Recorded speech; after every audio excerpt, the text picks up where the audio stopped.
Hi, welcome everybody. This is one of our webinar series from Conservatives for Ukraine. I've got a great panel here. I've got Lauren Morris, who has dealt extensively and has personal experience of the area. Claire Lopez, a former CIA officer, great experience, Russia, Iran, monitoring the to and fro of the Cold War and beyond. Victor Rudd, obviously, who is an academic and lawyer with a great experience of Russia and East European relations and American politics. He straddles both worlds. And Jeff Nyquist, who's a geopolitical analyst and has written several books on the subject, is a great student of the Soviet Union. And Thomas Cromwell, as you'll tell by his accent, he's British and a former journalist in the Middle East for 30 years, extensively traveled in Eastern Europe, both pre-communist and after communist times, and has written a recent great book on the subject, Why Ukraine Must Win. And you can actually see it, that blue and yellow book just behind me there. It's available on Amazon. So Why Ukraine Must Win, and it must win. It must win on favorable terms too. So I thought we're going to try and have everybody get a bite of the cherry today. We're going to, keep answers to 3 or 4 minutes if we possibly can. And I want to discuss really the incursion that's captured the world's imagination and the propaganda effort that's running through the Russians into the Republican Party, etc., the upcoming American election, how this all plays into that, Europe and NATO, their reaction to all of this. So clearly there are people who want this war to end, and I think Putin wants it to end, but it's really a question of on whose terms this ends, or does it just get way out of control, or does it accelerate into something even worse? So we'll see. So first of all, Lauren, what's your thoughts on the incursion? Why has this happened? Is this a good thing or a bad thing? Will it succeed? It is a very creative thing. And the first thing that I thought when I heard about it was Sun Tzu's The Art of War, because to me, that is almost like the heart and soul of what is happening here. Ukrainians are incredibly intelligent, as we know. They are capable, they are smart, but they are exceedingly creative, and they are using every bit of the art of war that they can in this incursion.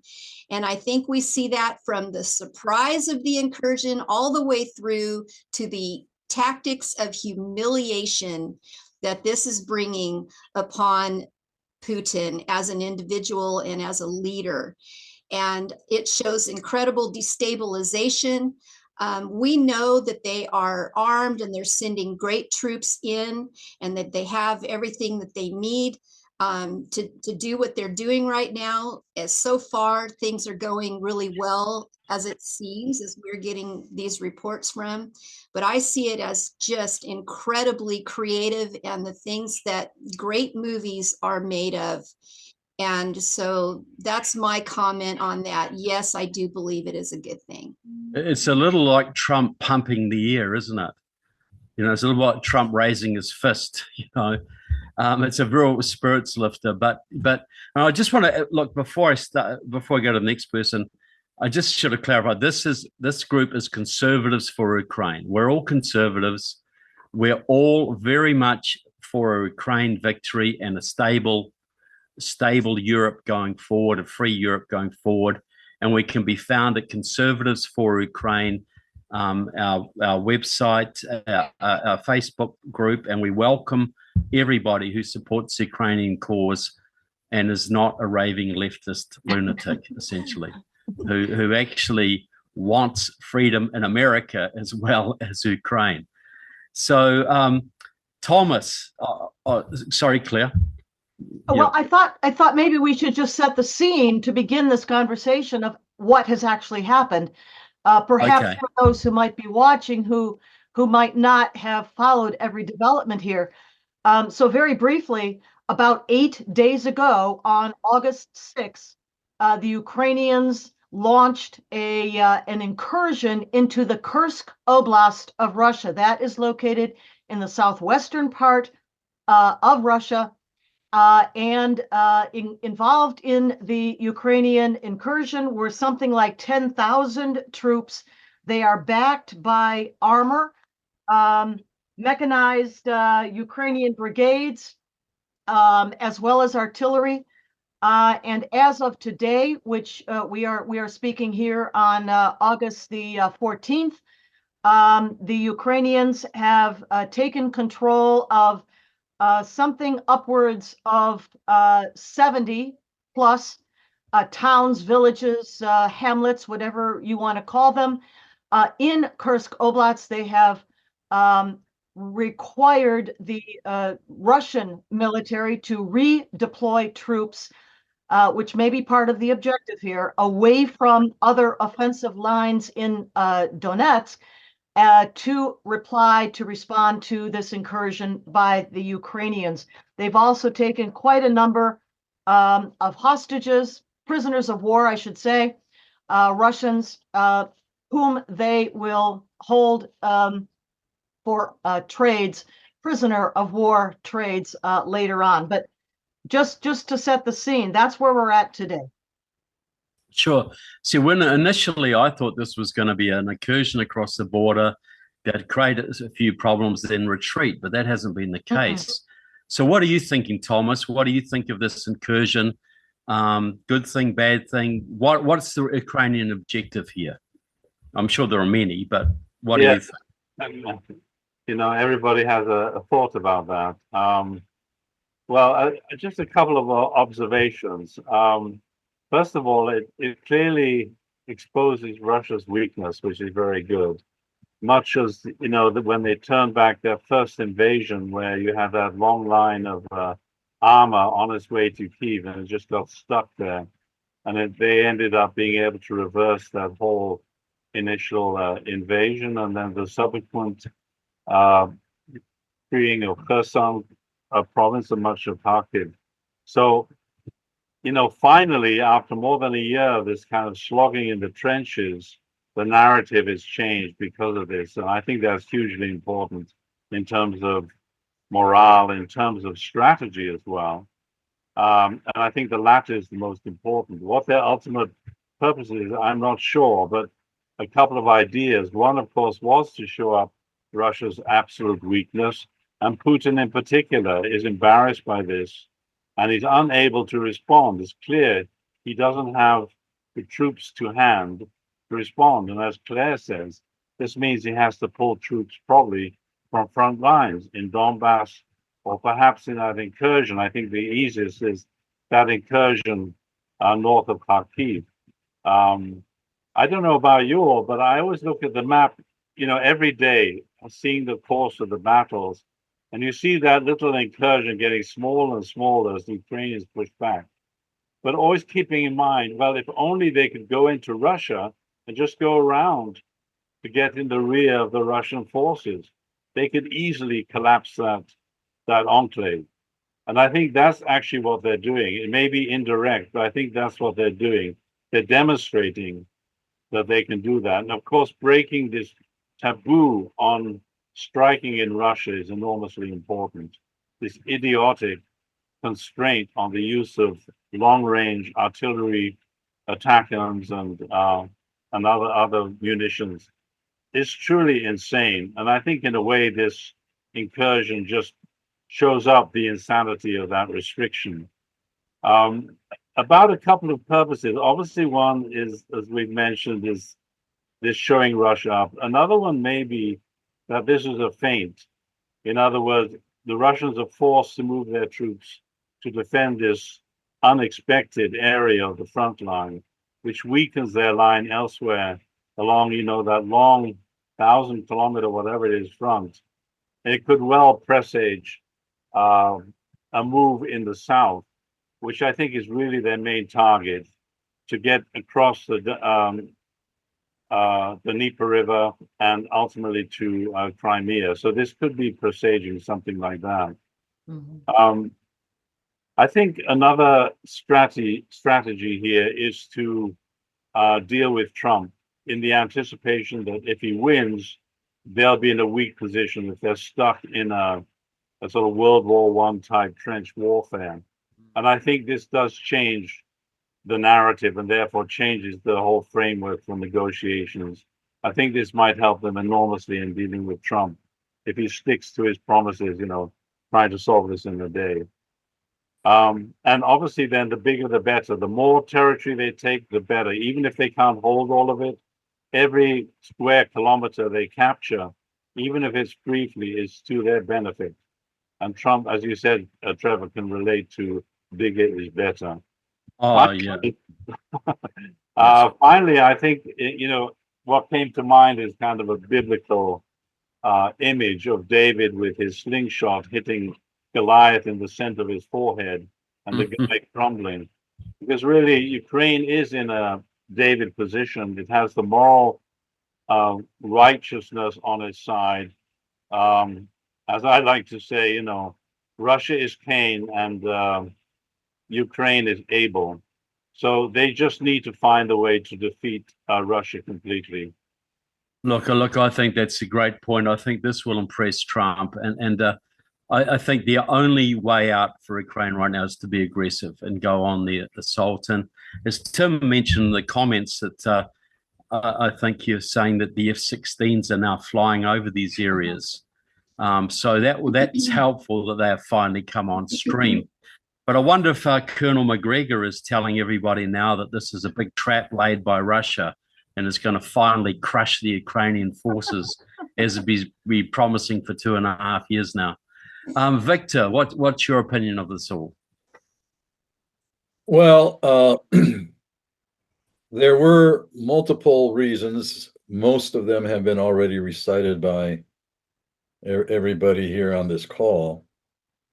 There is one aspect, however, which people are not discussing, and it ultimately really goes to the issue of how totally successful Putin has been and Russia has been in terms of reality reversal. And I'm going to start off, I'm going to try to do this very, very quickly. I wrote an article about 3.5 years ago titled "Ukraine Invades Russia, Recoups Historic Territory." And the purpose of the title, I did not address actually an anticipated invasion of Russia. That wasn't the point. My point was to use the title to provoke some thought about the fact that Russia, historically going back to the 18th century, has been very successful in reversing historical chronology of what was the colony of the empire and where was the empire, the so-called Kievan Rus Empire, which was Ukraine. So what you had as a result of that was this notion, of course, of Ukraine a part of Russia, and it was always the other way around. People are not aware of the fact that much of Kursk, northern Ukraine, northeastern and eastern and southern Ukraine, is Ukrainian territory. As a matter of fact, when the communists came to power in 1917, 1918, they established their so-called Soviet capital in Ukraine. It wasn't in Kharkiv. It was in Kursk, because that was part of Ukraine. So were other territories. And the Ukrainians, however, have made clear, at least Zelensky has said, no, their point is not to recover their own territory. They want to remain with the established internationally recognized borders. But the ultimate point of all of this is you can see how totally reversed everything has become. After the fall of the Soviet Union, instead of Ukraine pressing a case against Russia at the UN and other forums for the recovery of territory and for the genocidal cleansing of Ukrainian lands and the recovery of territory, including the North Caucasus, we have the aggressor continuing to press and now invade Ukraine. And now we're talking about, well, let's have negotiations and how much territory is Ukraine going to surrender? So there's a continual retreat, I'll say by the world, if you will, by the West, of those very principles that we always talk about. Sovereignty and territorial integrity, right? The victim becomes the victim even more without the opportunity for recoupment and well, call it whether you want to call it recovery, reparations, whatever it is. And that is one of the reasons why negotiations that are being pressed and the like, they're never going to succeed. That is never going to stop Russia. It never has in the past. And I believe that ultimately the real purpose of this incursion, and let's not call it an invasion, because an invasion, of course, as we all understand, has a totally different and negative connotation. This incursion is not only a morale booster, because Ukrainians have been hugely, almost to the point of despondency, discouraged about the fact that they had to fight with their hands tied behind their back. But this is the only way, or perhaps the only practical way, that Ukrainians can also show to other nations in the so-called Russian Federation that don't be afraid, there is a way, and you have to take the offensive across many planes. Yeah, The Northern Caucasian nations, they all were absolutely stunned by this and very supportive. There are 3 days of celebrations in Kazakhstan after the news came of what the Ukrainians did. So I think the thought process is, yes, we have what has been mentioned, the elections here, trade territory, so on and so forth, negotiations and everything else. But the ultimate goal, I believe, is to move in the direction of the only thing that will ever stop Russia, whether in Ukraine or any place else, is to dissolve its imperial mentality and sense of immunity and sanctity. Yeah, that, well, I think, is the first blow which this incursion represents. Well, thank you. I just noticed Tim Starr put a comment on the thing saying, what about a Morgenthau plan for Russia, to break Russia up, the Russian Empire up into constituent pieces? And maybe we can talk about that later. The West will never tolerate it. We're too afraid. We were back in the 90s and we are. But this had the initiative or the support of the West. Well, yeah, that may be right, and but that's clearly what Ukraine is sort of trying to do in a way to push their empire back, because we all know a peace plan is only going to delay the next, just set the stage for the next attack, which will be a lot better organized than this previous one, I'm sure. So, Jeff, what's your opinion of the incursion and what Ukraine's trying to do, and what Russia's response may be? Well, it's interesting to watch the political consequences of Russia's inept failure to be able to stop. I think what the Russians did is that they were restraining the Ukrainian forces by the threat of using vacuum bombs, they have the effect of a tactical nuclear weapon without the stigma of radiation. Which, Jeff, by the way, they have used. Yeah, they've used it. In fact, and I know this from sources I have and this is not, even the Ukrainian government will talk about this, that when they've sent forces across, they've been hit by these vacuum bombs. Now, what's interesting is that we had this vote a couple months back where even Trump got on board. We're gonna support the Ukrainians, and they got all this package, and they've got just some of the things that they were asking for.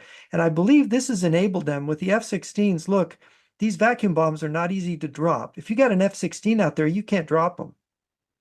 Because they're so huge, and the kind of way you drop them out of the back end of a large transport aircraft.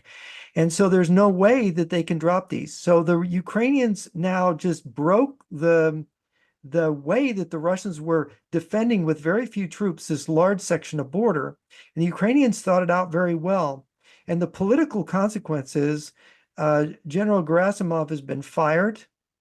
the latest rumor, and it hasn't been validated, but they're moving troops from Kaliningrad, which is way off on the Baltic, moving them back to Russia, which means real panic. And some of the first reinforcements that were sent, I was told, were struck. Ukrainians were using longer range HIMARS to hit trains to paralyze the Russian logistical and transport network, which I think has been really effective. It's part of the reason why the Russians have been unable to react. It's a real demonstration of flexibility and control of the battlefield. The other thing is, people may not have noticed, a few weeks ago, the Russians evacuated their two main air bases in Crimea because of these longer range HIMARS. And that means Crimea is really exposed in a way, especially since since the Ukrainians have F-16s. Crimea is exposed in a way that it hasn't been before. And if this movement of troops, if this is a larger strategic diversion, it may open a way for them to really finally cut off Crimea, destroy the Kerch Bridge, cut the overland routes to Crimea, and force the Russians to evacuate Crimea, because the drone war on the sea, the Russian Navy has been more than decimated in the Baltic Sea. It's just amazing what the Ukrainians have achieved there. In the Black Sea. Yeah. The What's Black that? Sea. The Black Sea, the Black Sea. I'm not the sorry, Black- the Black Sea. Sorry, the Black Sea. The Russian Black Sea fleet has been decimated. So I think there's a real possibility that they could get, Crimea, at least cut it off, force the Russians to evacuate more of it, not just evacuate Air Force units, but ground units. And this would be decisive in terms of, like you say, if Trump gets in, if these things are achieved on a shoestring, then my goodness. But one other point about the replacement of Gerasimov, what I'm hearing is Gerasimov has been replaced by someone who doesn't have military experience, who is from the FSB. And that signals to me real trouble in the Russian political structures. It means that Putin is afraid of the army. You don't put an FSB guy in charge of the army unless you're afraid of the army. And you're afraid of a revolt within the Russian army. So we're looking at, if they're doing this, they must, they have their own intelligence resources in the Russian army, the Russians do. They must be looking at a crumbling morale situation and major loyalty questions about a lot of officers and generals. And after all this, you would not wonder why, given the number. What was it? The British, someone will correct me, came out with the thought that there's been over 600,000 Russian casualties in this war. I mean, you are slaughtering your own men in this war. So that would be my point. Jeff, Could I- if I I'll can give Victor a reply to Jeff. Claire, He wants to go say ahead. something. I can follow you. Well, I Okay. just wanted to insert one more key point in terms of the Ukrainian tactical gains made on the ground, as Jeff was talking about them. And maybe this is the place to insert this. Ukrainian forces have seized the Suzhda gas hub. This is a very critical gas hub there in Kursk Oblast. It is a critical waypoint on the Urengoy-Pomary-Uzhhorod pipeline that supplies nearly half of Russia's gas exports to Europe, and that as of at least last year, 2023. Not to say or suggest that they would blow it up or block it or anything, but being in control of that gas hub is a very significant step for the Ukrainians. Well, that's right. That pipeline runs through Ukraine anyway, doesn't it? Yes. So And if then they further want, to which the is west, the weirdest to thing, Europe, yeah. so they could cut it off any time, but that would alienate the European so-called allies, wouldn't Right. it? No, they're not going But- to do that, but control of it is significant. Well, it's a big humiliation for Putin right there, isn't it? And significant. What were you going to say there, Victor? Yeah, I don't want to minimize the military consequences, real or speculative, but Jeff, the point that you mentioned about the mistrust of the military, that's always been the case with Moscow. In Soviet days under Stalin, there was a politruk, a political commissar, basically controlling the individual military units and checking for loyalty. I wouldn't put too much stock into the fact that the FSB is more heavily involved, but it is significant. But I do want to go back to one of the core reasons, and this is truly, truly psychological. The initial troops that were used by Russia were in, I will call, the outlying colonial reasons, and the support that anchors Putin among the populace is primarily in Moscow and Petersburg, St. Petersburg. And those people's lives have not been affected. Sanctions hasn't hurt them too much, so on and so forth. The Ukrainians felt they really had to bring home as much as they could to that strata of that demographic strata of what's going on and what can happen. And this was one way for them to do it. Kursk isn't all that far away from Moscow, and the population profile isn't the profile that we saw at the earlier days of the war in Moscow, in St. Petersburg, and in other areas of Russia. Non-Russian nations, and they have a very racist imperial attitude, and they could care less if 100,000 people from who knows where got killed in the war. It doesn't affect them. But now it is part of so-called Russia. So I would not, I would really put that consideration and a few others that are psychological in nature on top of all of these reasons that we're trotting out, which are all correct. It's a question of, how do you order them and which one do we think had the priority in the Ukrainian minds and which one can be ultimately the most consequential. Even if Ukrainians have to retreat for whatever the reason, a lasting psychological imprint of this is going to remain.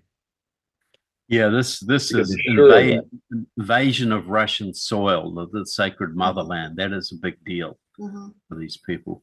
So, Lauren, how are the Russians going to spin this? How are they going to deal with this?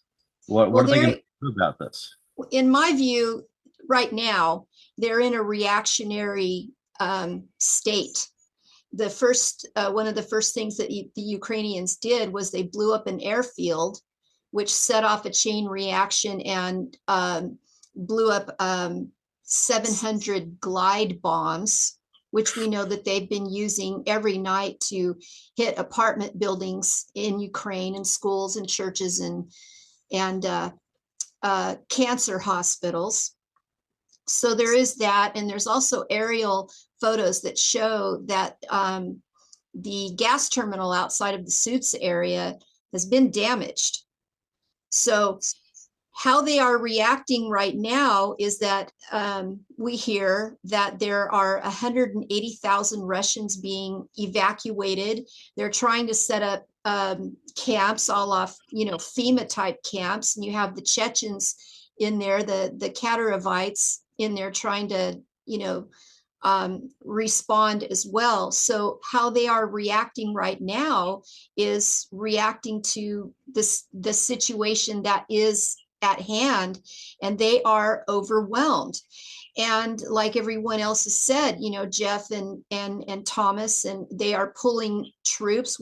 I heard that they've even had some recalls back from the African troops where Wagner is, and they're scrambling.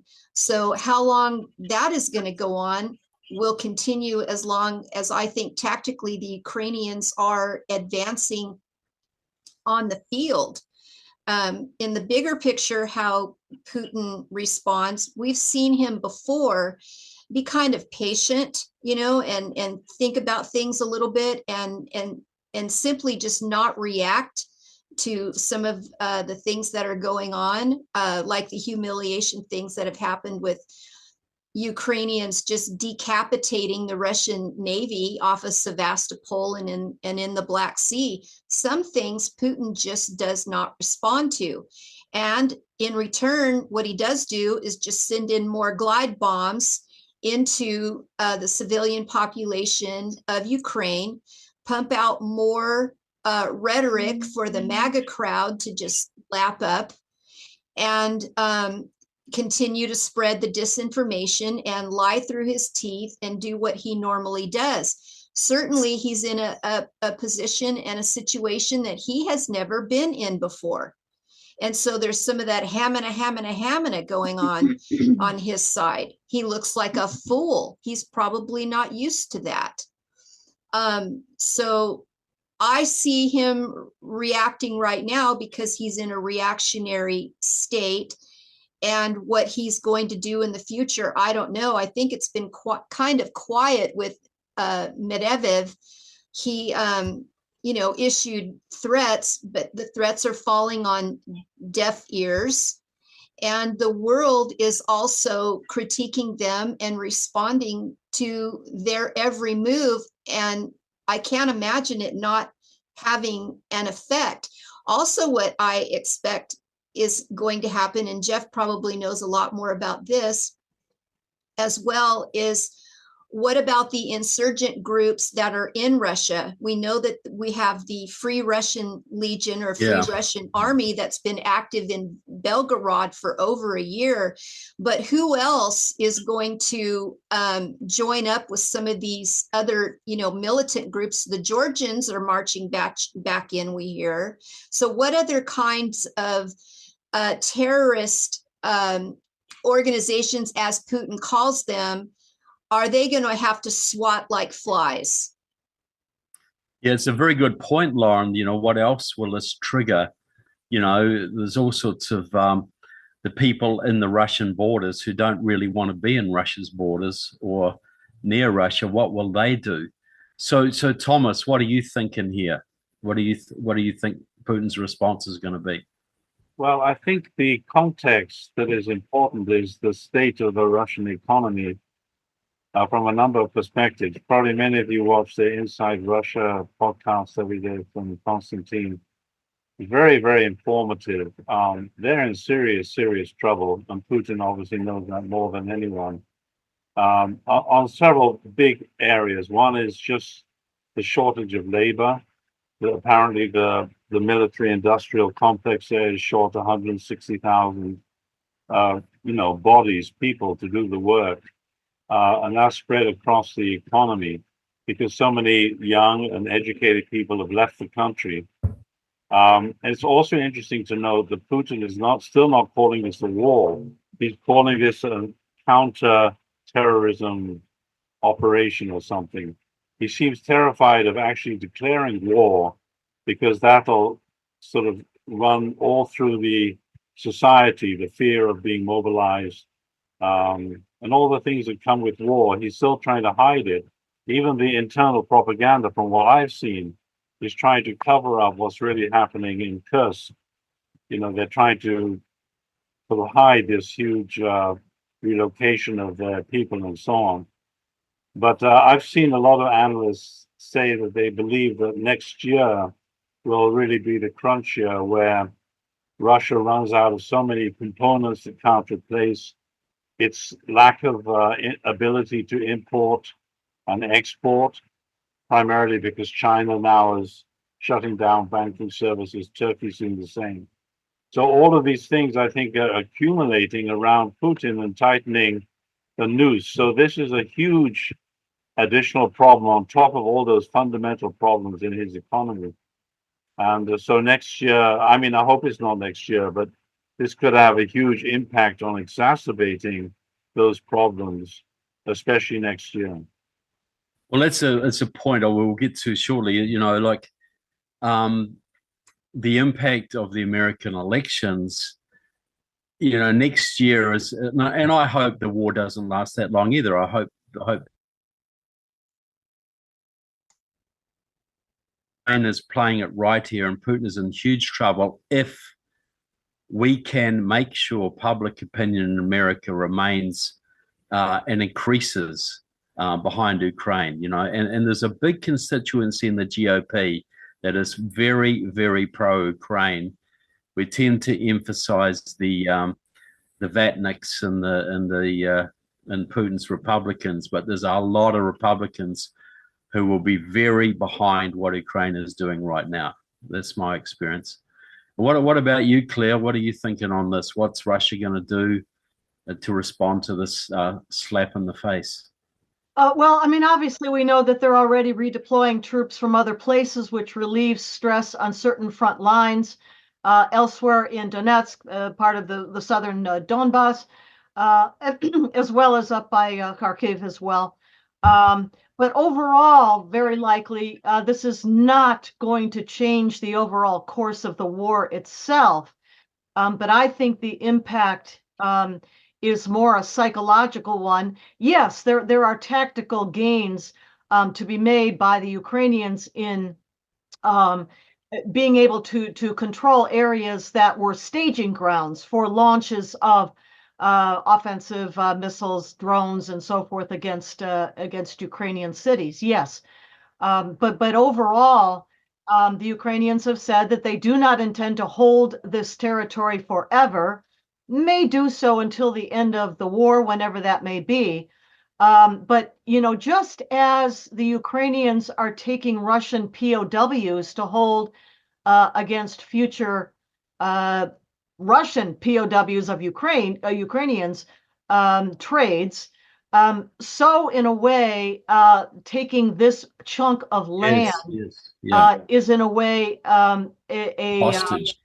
it's analogous, in other words, what I'm saying of holding POWs, of holding land for future trade backs. A bargaining chip. A bargaining chip, yeah. A bargaining It's a chip, that's the bargaining way to chip, put it. exactly. Yeah. And I think the point to the psychological value, like the Tet offensive by the North Vietnamese during the Vietnam War, was not a military success for them at all, but it was a psychological victory, and that it destroyed a lot of the will of the American people to continue supporting the war. And I'm sure this kind of reasoning is part of what they're thinking here. What are you thinking here, Victor? What's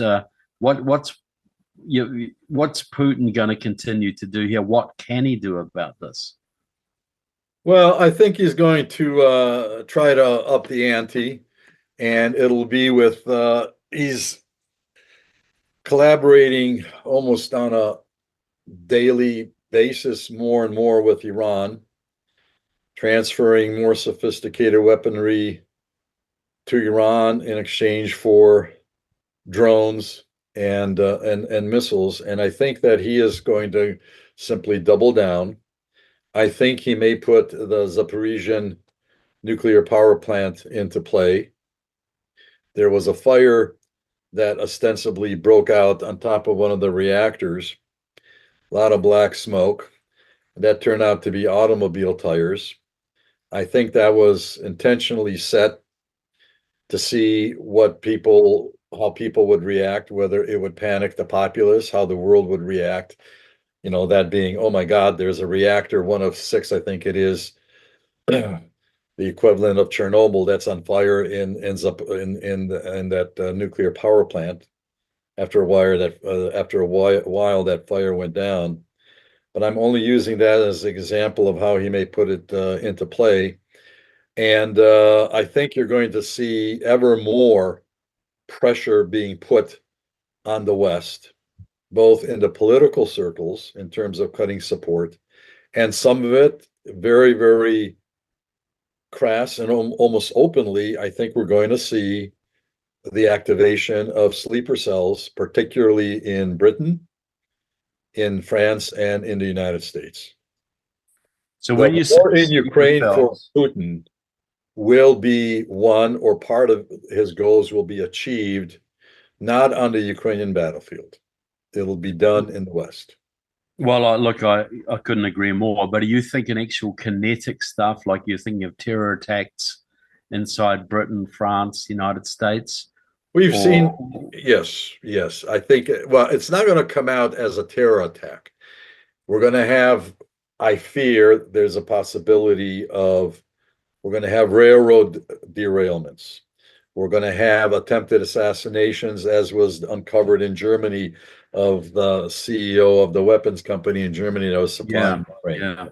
I think that's not going to be so open and so direct as to point the finger directly at Putin, or even it'll be sufficiently ambiguous to make the reason for it ambiguous, but it will be there, and I think it will serve its purpose.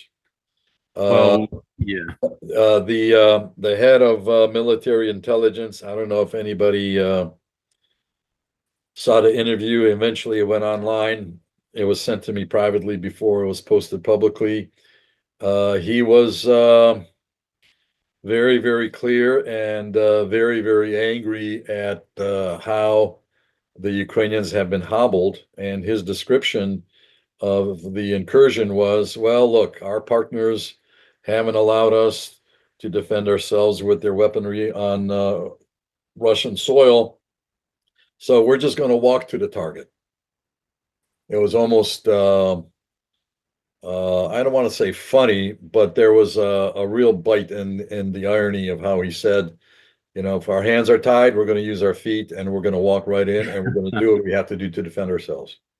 Well, yeah, I think that's very accurate, and I think we all agree that the real thrust of the war, and I don't minimize the suffering of the Ukrainian people, but Russia's real thrust is basically psychological war in the West, propaganda, all of that sort of thing, undermining the will to resist, undermining the will to help.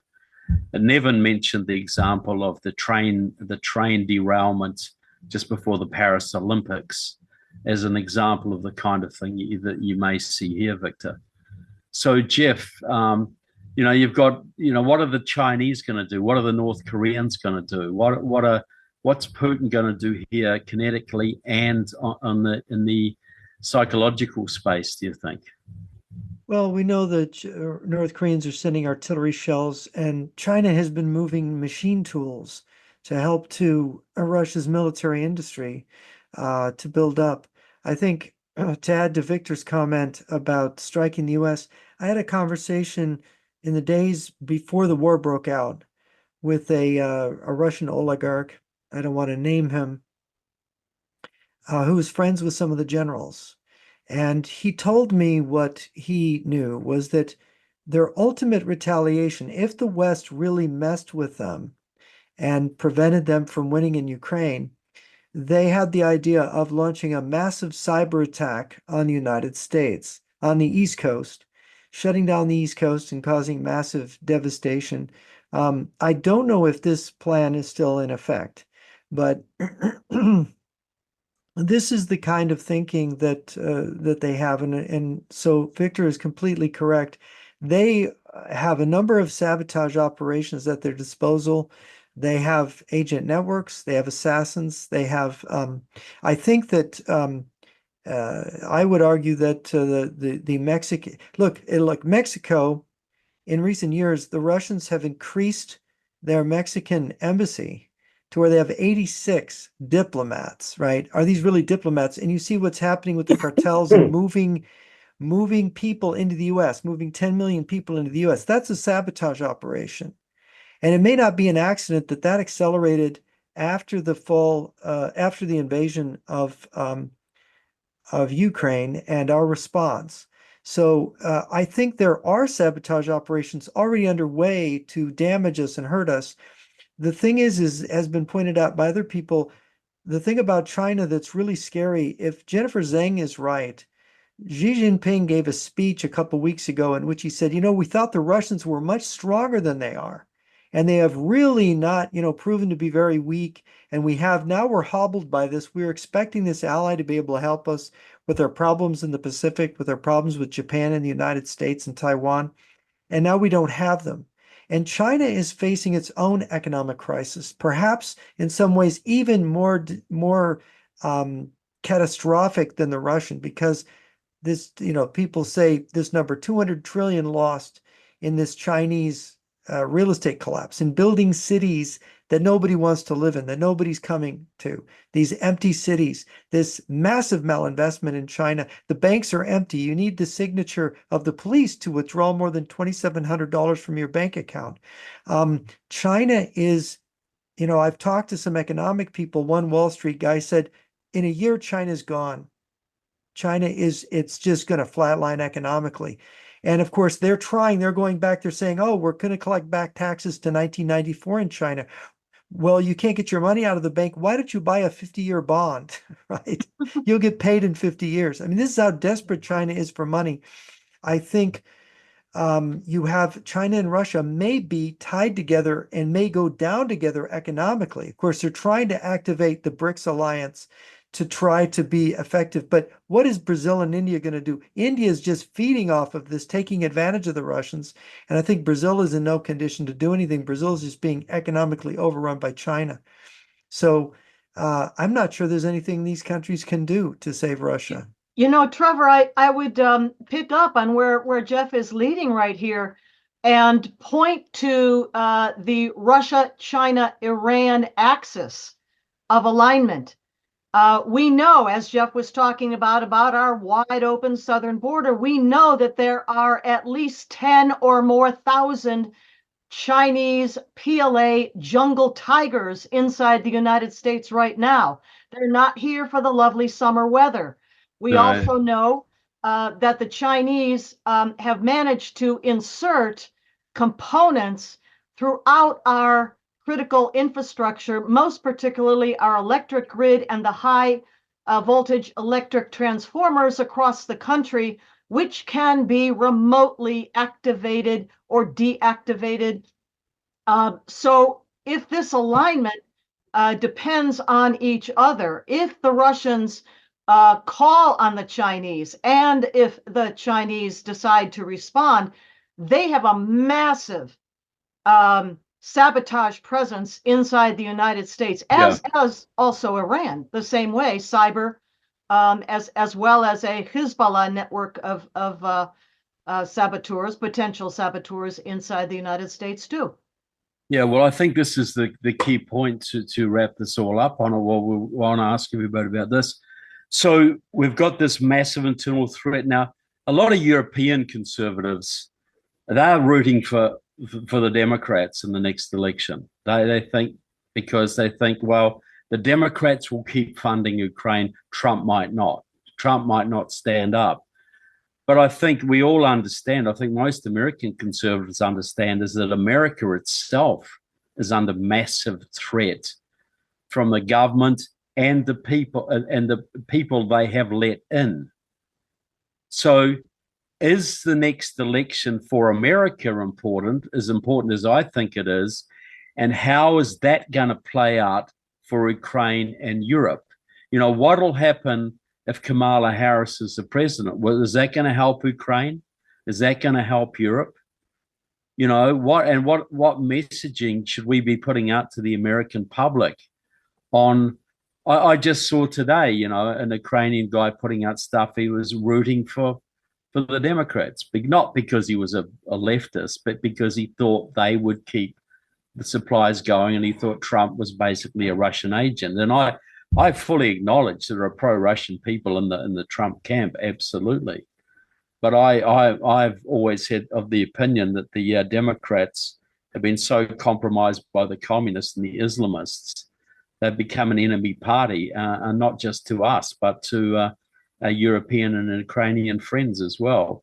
So am I out on a limb here? What do you think on that proposition, Lauren? What do you think the consequences of the American election are, and what kind of messaging should we be putting out there? Well, I think the Democrats have played their hand, and as we've talked before, these old policies of containment do not work.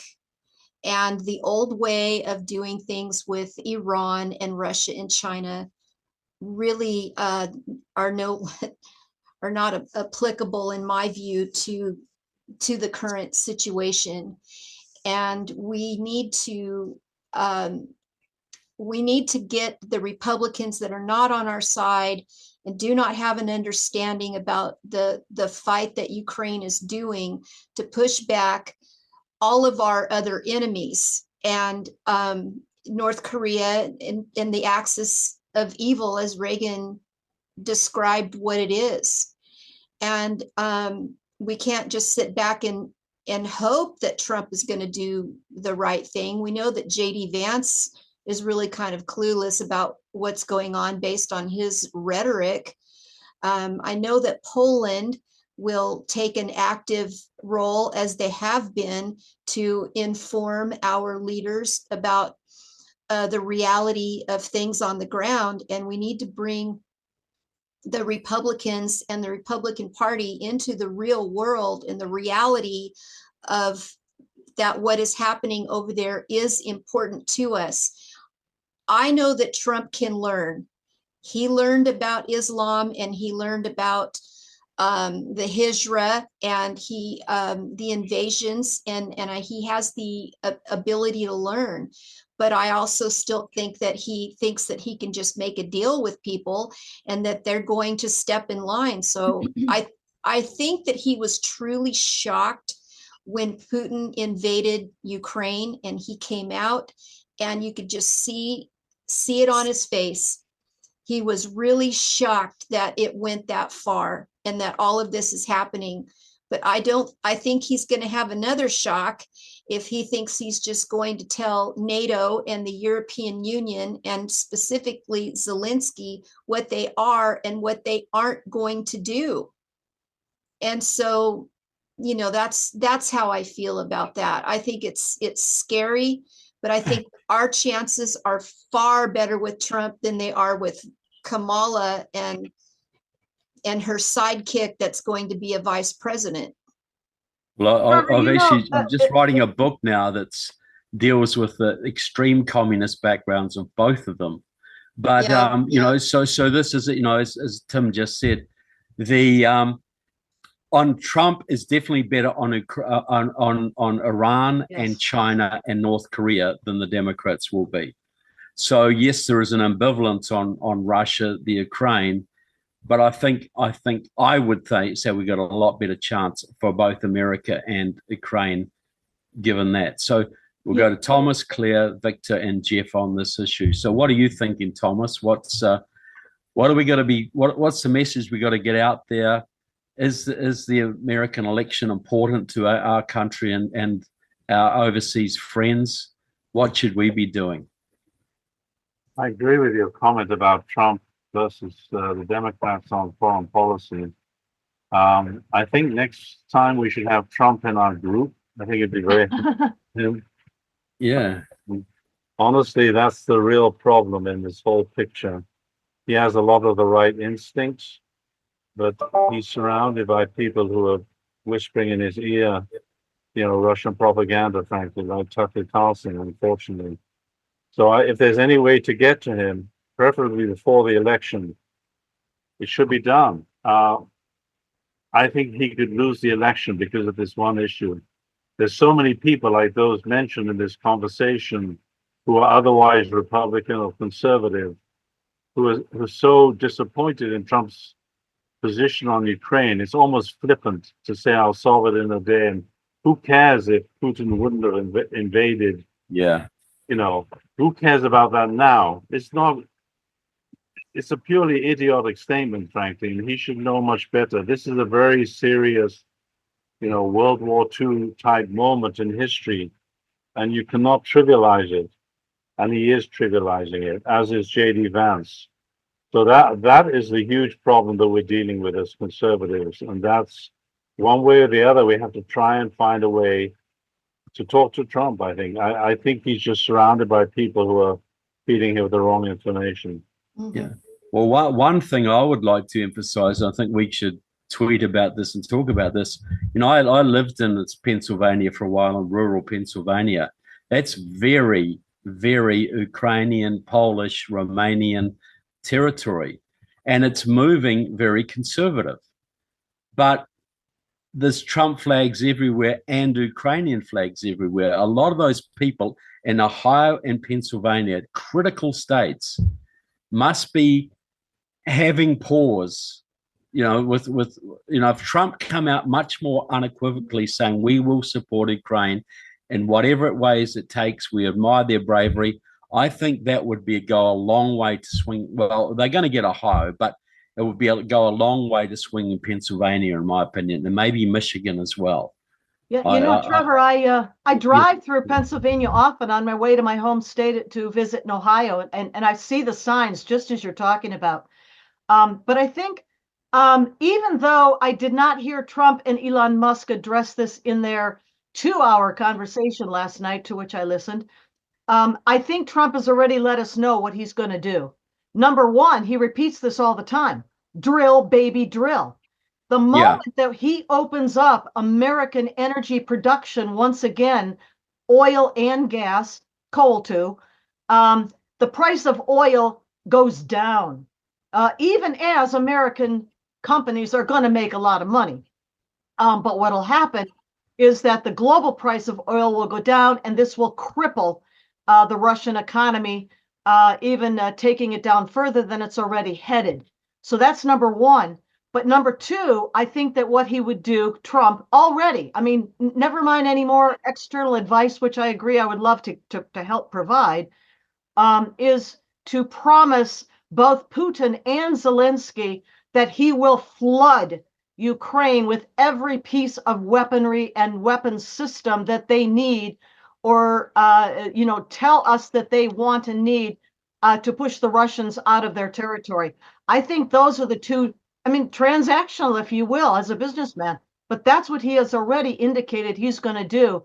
And I think when he talks about 24 hours, maybe that's an exaggeration, but those two things alone will turn the tide. And I think he's committed to them. Well, I think just for purely domestic considerations on the oil thing, absolutely. And that will have the effect of really hurting both China and Russia, in my opinion. So, yeah, that's a great point, Claire. Excellent point. So Victor, what are you thinking? What are you thinking on the elections, and what our messaging should be, what we should be saying to Trump, what Trump should be saying, or the Democrats? What should the Democrats be saying? Well, let me approach this from a slightly different angle if I can. Our populations don't have a clue of what is awaiting, quite possibly, in the wings. The political leaders have a little better sense. I'm talking about now Western democratic states. The populations don't. If power goes out on the East Coast, if food disappears from the supermarkets in 2 days, people won't have a clue of why it's happening, when, where, or how. Look at how the elections are shaping up and what is being said and what is being debated. Very little. I mean, foreign policy has never, of course, has been an issue, and even now, I think perhaps even less. The danger on the outside of our borders to us within the border is something that we do not appreciate. If we were living in a solar system where we were the only country on the planet, and we had the problems we have now, we'd work them out and we'd be okay. But survival for us ultimately will spin on outside forces and countries and states and nuclear arms that have declared themselves to be our enemy. That has never really been clarified. And Trump himself, I think, reflects the general popular misconception and visceral bias that, again, and I've said this in prior meetings we've had. Look, after all, Ukraine is not France. The Russians didn't march down the Champs-Élysées through the Arc of Triumph, and the Russians didn't invade England, Germany, Italy, Spain, or Greece. And Ukraine is out there, and you can talk to me until you're blue in the face about territorial integrity and sovereignty, but I really don't care. People don't grasp the ripple effect of that and how it is and can still be used as the fulcrum to flip everything that we fought and died for through the generations. That is not clear. It's not coming through in the elections.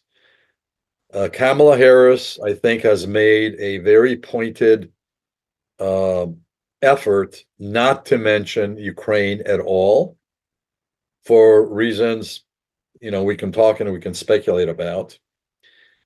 Claire, I disagree with you a little bit in,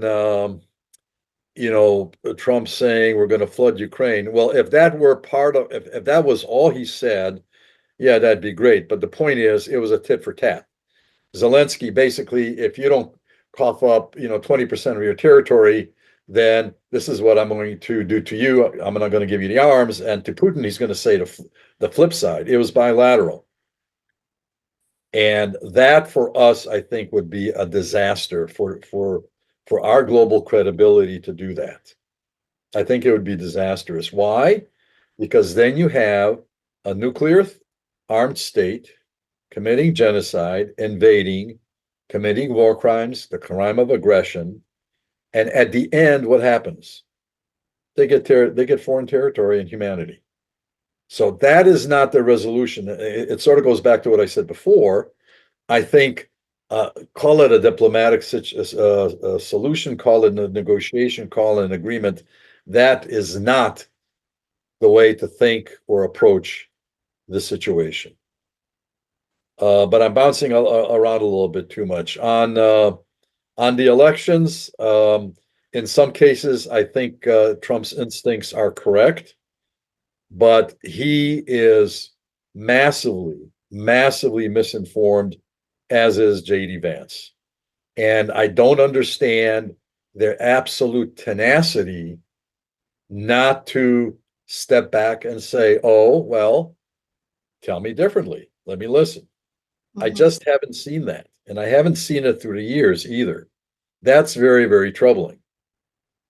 Okay. If Trump can say that the Continental Army destroyed the British airports, that is not a good sign. Did he say that? Yes. Okay. Yeah. That was one of the reasons the United States US Revolution was successful. Destroyed the British airports. I think you might have been a bit off there. Excuse me, airports. Yeah, airports. Wow. Okay, yeah, well, look, I think, and those concerns, I think, are the reason why Ukraine is trying to get itself in the best position it can right now, obviously. So, what are you thinking, Jeff? What do you think of the consequences of all of this for America? The kind of messaging we need to be putting out there? Oh, well, we have to convince other conservatives that Ukraine is important, that we're going to have a major problem in Europe. I think one of the things we should point out in Poland, the Tusk government is moving away from arming Poland, moving away from helping Ukraine. The Polish media, this sympathy for Russia is creeping in even to the Polish media, believe it or not. I just talked to someone in Poland yesterday. You have the left coming to power in the UK and in France. Germany is a disaster. And I think that the Germany could be easily sucked back into a kind of association with Russia. So Europe is really weak, and the Russians have really worked on weakening Europe. And I think that this is where they've been successful. And here with this election, you'll notice that Putin no longer says that he wants Biden or whatever, or I'm sorry, he doesn't say that he wants Trump. He said that he preferred Biden before Biden dropped out of the race. And it's a funny little moment of honesty, because I think he's always preferred Biden and the Democrats to the Republicans, because it's a strengthened America when you get a Republican in. It's a weakened America and security response when you have the Americans. So I think Putin is being a little more honest. And I think the reason that Kamala Harris is not mentioning Ukraine is that she's really, because she's so far to the left, she really likes China. China's allied with Russia. She's really sympathetic with Iran. She's not sympathetic to Israel. I think she says she's woke, which all the baggage that goes with that, I think that's who she is. Her father was a Marxist-Leninist, self-described professor at Stanford, I think it was. He was an economist there. This is the background that she comes out of.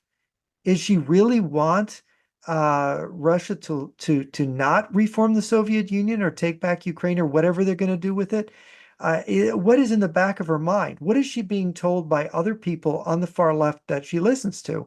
It's interesting. You go further and further to the left and you find people openly saying we need to support Russia. Yeah, maybe the invasion's not right, but they're the right side. because Russia and China and Russia's supporting Cuba and Nicaragua and Venezuela and so on. So these far leftists are more attuned to the big picture. And so here the Americans in this election, they're so provincial, they only see what little they do see. Trump is saying airports in the American Revolution were shut down by the Continental Army. Look, you can't underestimate the ignorance of people in politics today. And that is a big problem. We have an intellectual deficit. How do we educate people? I'm not sure there's an easy answer, but I guess you have to try to explain it. Yeah, well, I That's the just horseshoe with the extreme right and the extreme left meeting. well, you have the Yeah. red-brown, the red-brown thing. Just by the way, Kamala Harris is a full Maoist. That's what she is. She is supported. She has been a Maoist since kindergarten, and still works with Maoists now. And that's not hyperbole. She is a Maoist, and Tim Walz is as well. So this is the most Maoist ticket pro-China. He honeymooned in China. That's a big thing. Yeah, but he did a lot more than that. Yeah. Yeah. Yeah, he did a lot more than that, which I'll detail at some point. But yeah, they are both Marxists of the nth degree. Her parents were in the group that set up the Black Panthers, She is still working with Maoists today. The Maoists put her in power. That's who put her in power. And so and this, I think a lot of Europeans don't understand. They say, why are you supporting Trump? He's not going to support Ukraine. He's not going to support NATO. And they think that, they don't understand that America is hanging in the balance here. America has been, like as every European country has been, infiltrated by Russia and China, etc. So is the United States, even more so to a large degree. And this is why we've had appeasement for 60 years. This is why, as Victor says, we've never stood up to these people. And Trump is the only one who has to any degree in recent times. So I'll give everybody a final thought. Before we have the final thought, I want everybody who's followed this, go to Conservatives for Ukraine. Get on our website. Watch what we're doing. If you have doubts about this war, there's a lot of information. Like everybody, use the Conservatives for Ukraine hashtag. Everything you put out there that's relevant on X, use the Conservatives for Ukraine hashtag. We have to win the battle inside the conservative movement and the GOP. If we don't do that, it's a disaster. So, final thought, Lauren. What struck you about this event today? What are you thinking going forward? What are we going to do? Well, I am already thinking about the peace process because I've been over there and I've seen it happening in Ukraine and in Romania to a couple of the conferences that I have been to. And I've seen on social media, even on our own Facebook page, that people just think that the peace process is going to begin once the war stops or a ceasefire stops, as if it's just going to emerge out of the air and all of a sudden there's a peace process. Zelensky's been working on that from day one. And there's a lot that needs to happen over there. They need to ratify the Rome Statute. They need to prosecute the war crimes. And all of these meetings that he has with the regions of the European Union are not just about weapons and security, but they are about how the rebuilding of Ukraine is going to happen and the peace process. So I would like for all of us to talk about that maybe at our next event. What all is involved in the rolling out of a peace process, and what is that going to look like? The documents and the lawyers that are involved, and the NGOs and the private sector, and all of these moving parts that are going to make not a policy of containment, but a victory and a peace process that is going to work for Ukraine. And so that's very much on my mind going forward.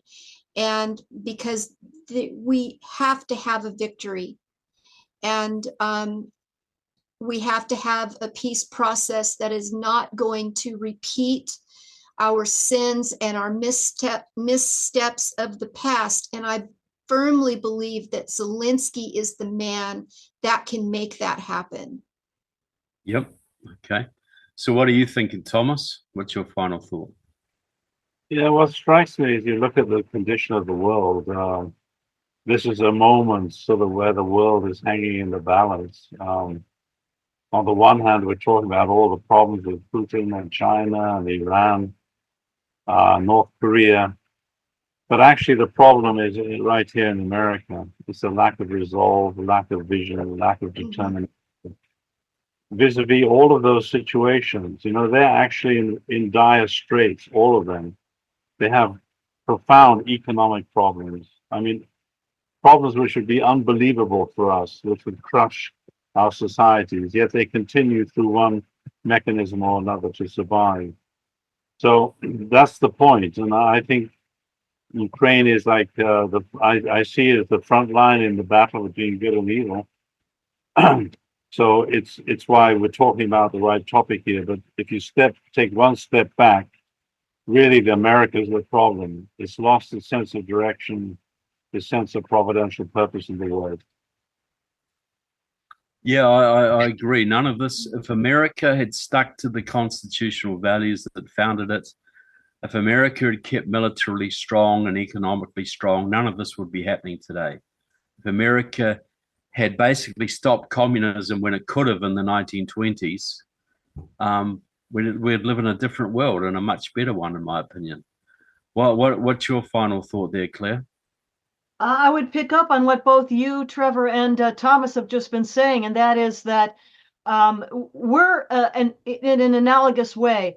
We're at the Battle of Midway. We're at the Battle of Iwo Jima, or on the European continent, maybe the Battle of the Bulge, where my uncle fought, actually. This is no time to be talking about, some sort of negotiations or peace talks or reconstruction. We're nowhere near that yet. I don't think anything is going to shift in any meaningful way, even with this current now Ukrainian incursion into Russia. I don't think anything will shift strategically. That's an operation. Maybe it's tactical, but not at the strategic level until after January of 2025, this coming year, when hopefully Trump will be once again in office. But I think our job between now and then is just as you've been saying, Trevor, and that is to educate, to inform the conservatives, in the Trump campaign, if we can possibly reach them, and inform them of where we are and what this really means, for the European continent, for NATO, and that means us. And more broadly, I always talk about this, the international system of the sovereign nation state, which does not defend itself. It must be fought for and defended in every generation. And that's what we're looking at with Ukraine. Exactly. We cannot lose that. So what are your final thoughts there, Victor?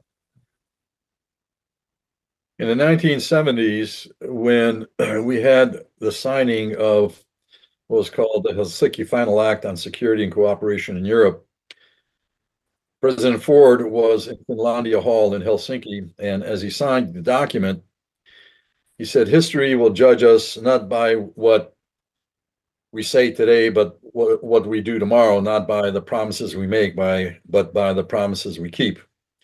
And what we're seeing now, again, and it's in slightly different words than what everybody else has said, we're seeing the enforcement phase of everything put in place largely by the United States under our leadership.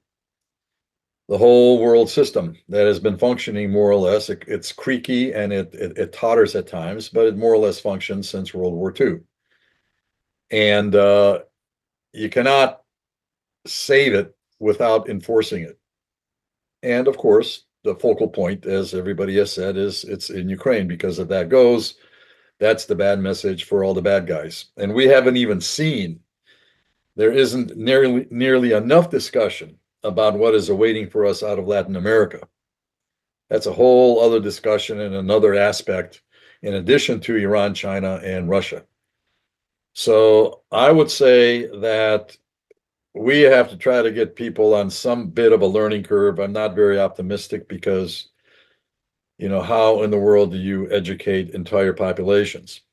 But the least we can do is not get into a logjam ourselves and sort of throw up our hands and say, well, there's nothing we can do. We can at least keep on plugging along and try to have some influence on, maybe some person will be listening to these conversations and is a person who has some authority and some responsibility and can actually do and contribute to something.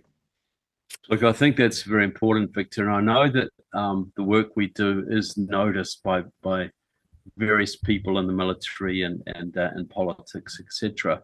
But I think the more we can get out there and say what's happening and warn of what may happen, and I would rather be wrong. I hope I'm wrong, but I agree that I think we'll see kinetic things happening on our soil. And the more we can get out there and say this gives us it was a bit like Churchill. Churchill, nobody believed Churchill till the war started, and then they fully understood what he was about, and they rallied behind him. I think we have to be as much of a voice out there as we possibly can, because I think we all agree things are probably going to get worse before they get better, and we need. Sometimes really bad things have to happen before people wake up, but the more we talk, hopefully the less bad things will have to happen before people wake up. Let's hope. What about you, Jeff? What are you thinking? We've been talking about the effect of the election and trying to affect the larger public, but there are strategists who listen. One of my big surprises years ago was when a former head of CIA counterintelligence said, "Oh, at Langley, they send me your stuff all the time. They love to read you." They think you're wrong, but they think it's great. It's very interesting. I think the fact is people do pay attention. They're looking for ideas. So it's not just influencing the public, but there is a better informed set of people that we can influence. And one of the interesting asymmetries between our enemies, Russia, China, Iran, and ourselves, is that they seem incompetent in their execution and their tactics, but they're very competent in their strategic awareness. We seem to be capable of doing all kinds of things, but our strategic awareness seems to have a lot of the bungle factor in it. And I would point out that again and again throughout the Cold War and since, we have pulled defeat from the jaws of victory in Vietnam, in the Middle East, in Afghanistan. We've done it again and again. And so I think if we have a bit of wisdom or insight, and it can influence policymakers, maybe we can get a positive outcome that way. So that would be my thought. Well, I think we have to try, and maybe with a bit of God's help, maybe we can get there. But we have to try for our own conscience, consciences, and just the fact. And I love Thomas's point too. We're in a Cain and Abel battle here. We have to be more able and point out how Cain, the Russians are. What they're doing is so corrupt and so evil, and there's an ongoing threat unless we deal with it. But I want to thank all of the participants. I want to thank you, Lauren, for your insight, Thomas, Claire, Victor, and you, Jeff.